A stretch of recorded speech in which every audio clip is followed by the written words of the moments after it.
کھانا سامنے آتے ہی آپ ڈر جاتے ہیں کہ کہیں اسے کھانے سے میری بیماری میں اضافہ نہ ہو جائے یا یہ کھانا کھانے سے میری صحت پر کوئی برا اثر نہ پڑے۔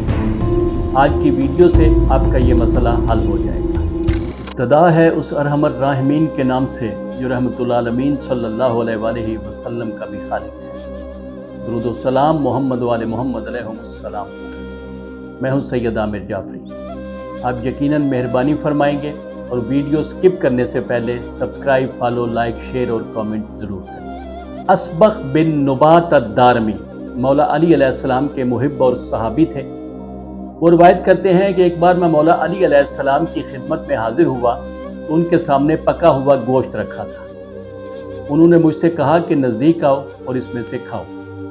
میں نے عرض کیا کہ مولا، جب بھی میں گوشت کھاتا ہوں یہ مجھے نقصان پہنچاتا ہے۔ مولا علی علیہ السلام نے فرمایا کہ کیا میں تم کو کچھ ایسا نہ سکھا دوں کہ اگر تم وہ پڑھو گے تو کوئی کھانا بھی تمہیں نقصان نہیں پہنچا سکتا۔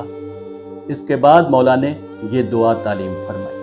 آج کل ہر دوسرا بندہ بیمار ہے، کسی کو ڈاکٹر نے کچھ منع کیا ہوا ہے اور کسی کو کچھ۔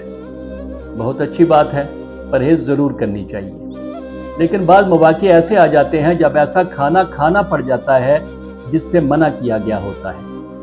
مثلا آپ کہیں دعوت پر گئے ہیں یا کہیں سفر میں ہیں اور منع کیا گیا کھانا کھانا مجبوری بن جاتی ہے، یا بعض اوقات ویسے ہی کسی منع شدہ چیز کو کھانے کو دل کر پڑتا ہے۔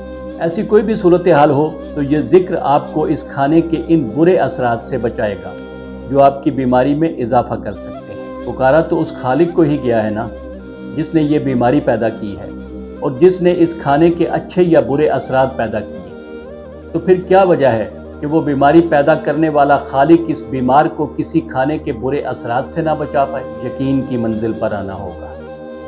پکارا کس کو جا رہا ہے؟ جو ہر چیز کا خالق ہے، جو شافی بھی ہے اور سلام بھی، اور یہ دعا بتانے والے مولا علی علیہ السلام ہیں۔ اس دعا کے مفہوم پر غور کریں۔ اے اللہ، میں تجھ کو تیرے ہی نام سے پکارتا ہوں جو آسمانوں اور زمینوں کے خزانوں میں سب سے بہترین ہے۔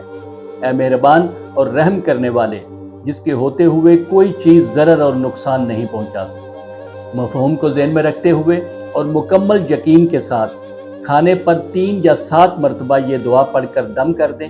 انشاءاللہ کوئی کھانا آپ کو ضرر اور نقصان نہیں پہنچائے گا۔ آپ اس کے سائیڈ ایفیکٹ سے مکمل محفوظ رہیں گے۔ بیمار نہ بھی ہوں تو یہ عادت بنا لیں کہ جب بھی کھانا سامنے آئے تو یہ دعا پڑھ کر کھانا شروع کریں۔ انشاءاللہ اس کا فائدہ ہی فائدہ ہے۔ مولا علی علیہ السلام نے اسبغ بن نبات کو جو دعا تعلیم فرمائی تھی وہ یہ ہے: بسم اللہ خیر الاسماء مل الارض والسماء۔